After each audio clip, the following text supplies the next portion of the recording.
Alrighty, excellent. Well, I'm still at Brent's International Grass Day, and guess what? Brent's here. So it was a great day. I think the programs were good. And how did you feel about it? You had 100 people, didn't you? Yeah, 100 people, and we really didn't promote it too much.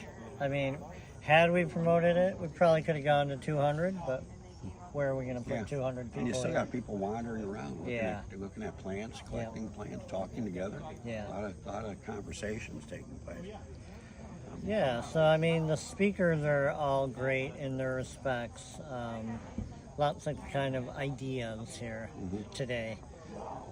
Not a lot of big plant lists of grasses, but Intrinsic can help provide those.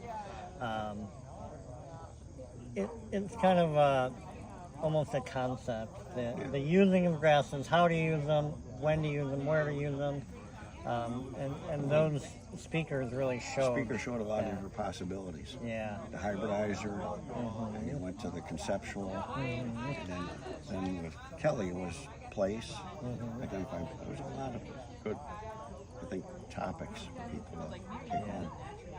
And you have it all documented. Yes. Dave did YouTube shows for everything. Yeah. So that's cool. I'm looking forward to seeing them and sharing them. We want to share them with people that couldn't make it and people that are further away. And Well, I would say it was a great day. See you later. Thanks. Hi everybody, I'm here again still at Brent's wonderful grass day, International Ornamental Grass Day. You had people from different countries here. It was real well. And I ran into Enrique, and Enrique does all the production at the Natural Garden at Midwest Ground Cover Zones. And I worked at the Natural Garden. I ran it from 1978 when it was just me by myself to 1991 when I had a staff of 20 people. And Enrique does all the production of all the native plants, and I thought I'd have him share with you how many plants he's growing and some of the practices for growing these wonderful native plants at Natural Garden Natives. Thank you. Yes, I met Roy back into almost like 2000, and like he said, I grow most of the natives, and our practices is like mostly is done by seed, and every time he comes over, we always talk, and he shares his knowledge with me, which is always a great source. We have fun. We always have fun, exactly. And we're driving around the nursery, nothing is set up. Everything is just natural with Roy. So, thank you. And how many do you grow? How many species? We grow around 200. I would say like 90 species that we. And you always have them cycling, so you're we do never out. You always right, have a good supply. And some semi species we grow in 3 different sizes. Oh yeah. Plugs, pints, and gallons. Yeah. And they've taken it to a tremendously high efficient level. And when I left, it was Roy's way of growing. Some of it was hope to God, but it still worked. It's still that way in some cases, yes. Because I had no knowledge of anything, and I learned it from the plants, actually, the production. And it's great when I visit with Enrique to see all the cool things he's doing that I struggled with from seed. So it's a really wonderful place to visit. And on the other side of me, ran into Laura, and Laura was Lurie Garden Laura for a number of years, did a wonderful job. It wasn't maintaining, we were expanding Lurie into something more dynamic. You had a lot of dynamics in Lurie Garden. And now she's with Future Plants, adding dynamics to them, because Future Plants brings in, I think, the healthiest, some of the better, newer varieties into the perennial world. Yeah, perennial varieties that I think fit well also with true native plants for whatever region you're in. I think today we heard several talks that will seem to kind of mention at some point people taking out their lawn, they want to put in like a meadow, and then it kind of turns into a mess. And so, like, how can we guide people for that not to happen? Yeah, that's true. And I should also say, like, I love visiting Enrique at Natural Garden. You give such good tours, and it's so interesting everything you do. And when I first met Roy, he was at the Botanic Gardens lost. Oh, that's right, I got lost. Working there. And I didn't know where to go. And he was at the wrong building. Right. So I drove him in the golf cart to the place where he was giving the talk, and we went through the prairie. Yeah. And that's how I first met him, and he was just so inspiring, the things that you were saying about the plants in the prairie. So it pays was to really get nice. lost, I have to say. It pays to be And it pays not for found. your boss to be on vacation, so you have the golf cart, and so I was able to do that. Otherwise, I would have been like, I can't help you. Right. See you later. Good luck. Make a call on the Hope it all radio. works out for you. Yeah. Okay, well, thanks, Enrique. Thank you. Nice Thanks, meeting you. Laura.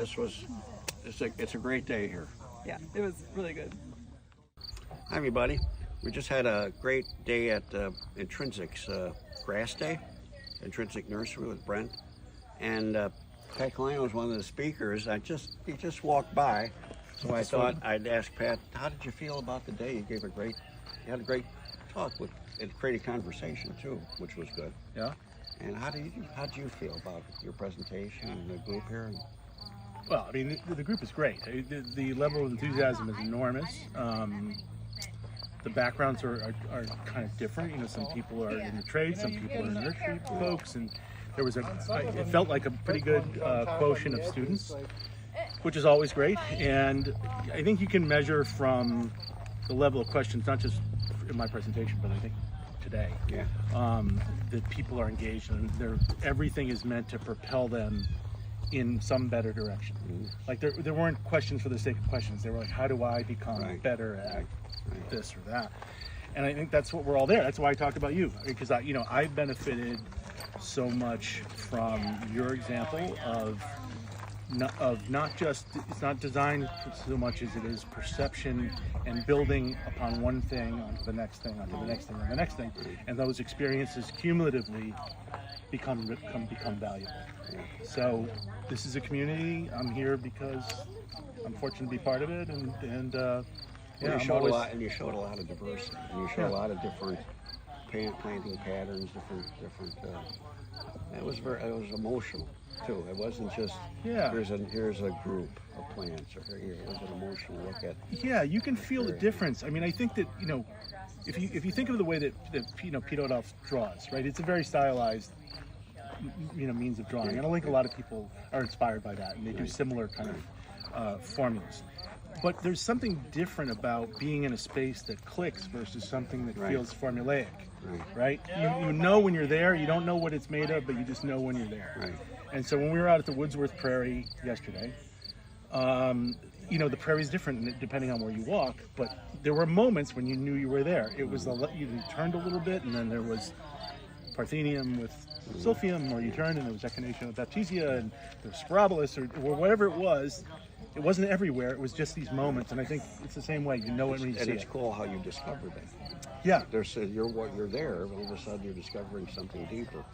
Yeah, I do. I feel, without question, I feel the presence of all of my colleagues and friends. Like I remember discussions that we've had about plants in different places. They're part of what I do now. And I think that's the best part about it, is the sort of the inherent generosity. I mean, I think the more talented the person is, it tends to be the most generous folks, And I can't think of another avocation that is so similar. My wife just texted me yesterday. She said it would be a shame for people to die without sharing knowledge. Yeah. And I think that you have all that knowledge and not share it. Yeah, what's the point? We actually, in this last trip with Pete and Humolo, I said, imitation is a serious form of flattery, and you must feel very flattered, because there's a lot of imitation. And he said, I love it. I'll give it all away. He goes, because I'm always one step ahead of him. And he's been doing this forever, and he's still thinking, I'm still changing. He's tremendously curious. Yeah. The plants he sees, the possibilities of plants.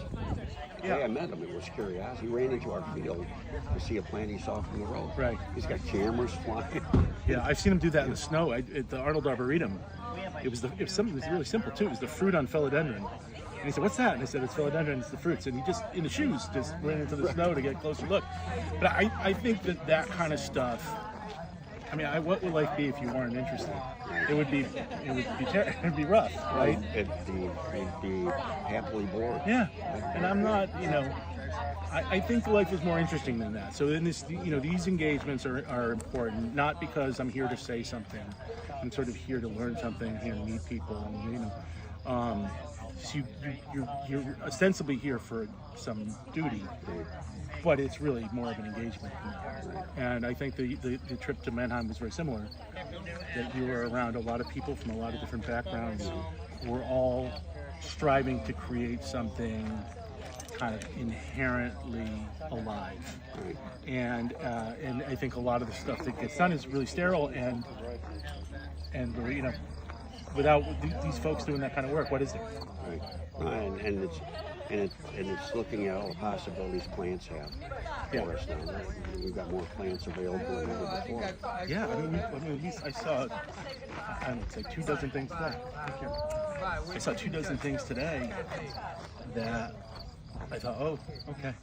Now I gotta include that in the vocabulary, right? It's a new thing. So if you're not learning, you're probably out of gas. You can't be content. Yeah.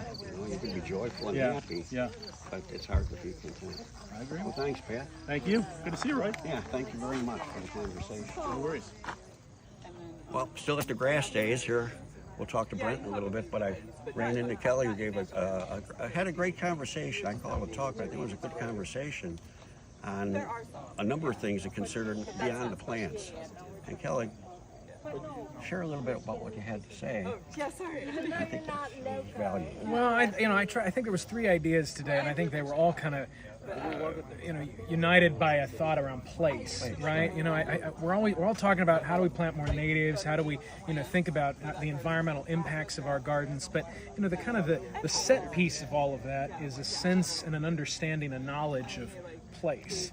And that's something I think that's still a little latent in the conversation. People need to kind of dial in to the realities of place, good or bad. People go to tactics first before Yeah, they come up right. with principles. That's a beautiful way of saying it. I think we're all motivated to want to do something, and we've jumped to the action piece without understanding something about the nature of place. I think that was, and you expressed that well, because you took your time to do it. Well, thanks. And that was really good.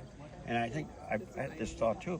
6 years from now, what do you think a topic will be that you might kind of see, but we're not quite sure yet?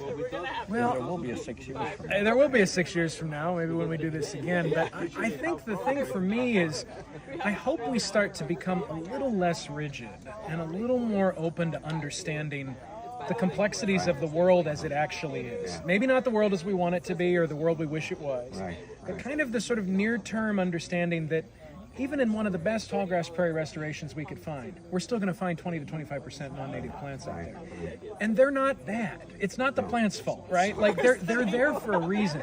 And if we could start to just expand the cultural conversation around understanding plants in place and maybe not being quite so rigid about checking their passports, I think we could start to solve some things a little bit faster, because we'd go back to, as you say, the strategy, the principle before we take action. We look at what do we do before we think about how can we do it. Right. I think if I look at Jerry Wilhelm's book, For the Chicago Winter, Great book. he's got, growing in the wild, there's about 2,200 native plants. Yeah. If you drive around, you can find 150.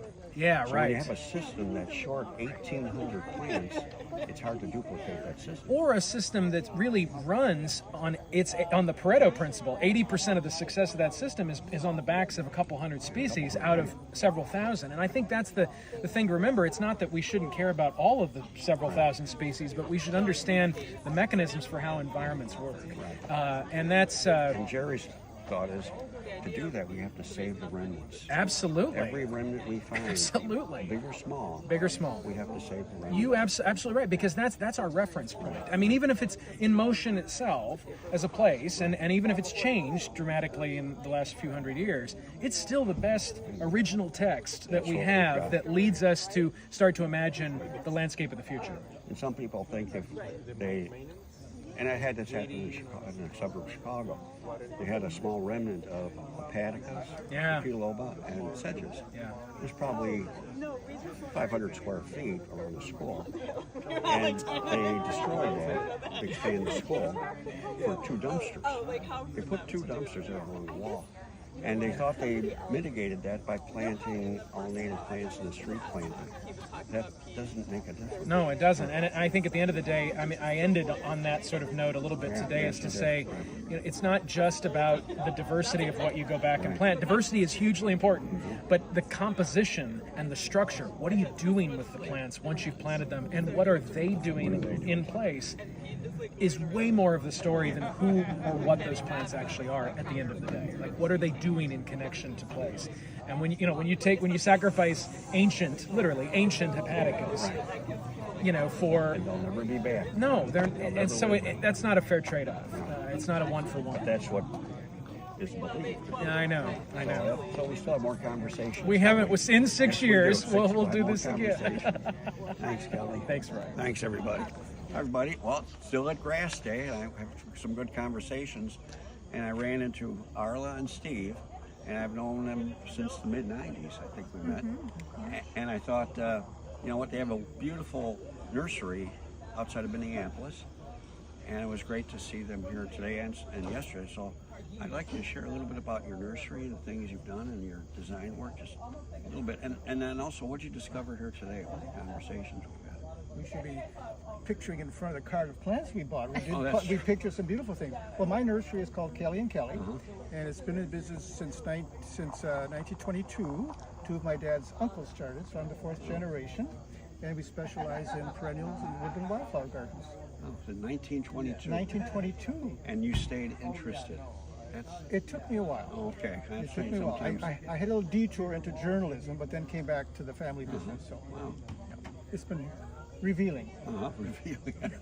That's a good way to express it. And you're still open, you're still doing things? Still doing things. I can't retire. I'm in my 70s, but what would I do if I retired? People ask me that too, and I say, retire from what? Yeah. What am I doing that I didn't even want to retire? Exactly. We're having so much fun, and the plant people are the joy of it. Yeah. Plants and the people we work for are just tops. Couldn't find better. They have a sensitivity, plus curiosity. Yeah, and there's just a joy in what we do. You know, creating beauty for people. Right. And there's the beauty creator, Arla. Yeah, I work at a public garden just west of the cities, and I've been doing it for 40 years, so I'm very tied to the garden. Yeah, Tied and tired. tied and tired. But right on a beautiful Lake Minnetonka. It was a private estate at one time, willed to the Park District. We really try and grow a lot of unusual perennials and annuals in the garden. It's beautifully taken care of. So that's, I have to say, An your amazing gardeners. crew. Yeah. And the reason for being here today is just we always learn something. And it's fun to see the plants, I think, that Brent has kind of coming on. You know, all the new things that he's looking at and trialing. You got a cart full. We have a cart full, yeah. Take back with Yeah. you. We were just saying the other day, it's been such a hot, dry, worrying summer, and we're ready to throw in the towel. Let's just cut the garden down. You come here and you see all this beauty. We just got invigorated again. It's like a pep rally. It is. It's like a pep rally. Yeah, It's just like yeah. the vitamins. And everybody here has the It's same the same energy. idea. Yeah, It's an exactly. energy driven. Yeah. So we're just excited about going back home and filling some holes in the garden. Yeah. I think things like this really refresh us. Yeah. You know, we're ready to keep going until There's always something to freeze. discover. Yeah. Plus the social part. This is Oh. nice. Seeing everyone that you don't get to Right, see. right. Like Roy. All right, thank you. That's cool. I'm glad you're here. All right, everybody, thanks. See you later.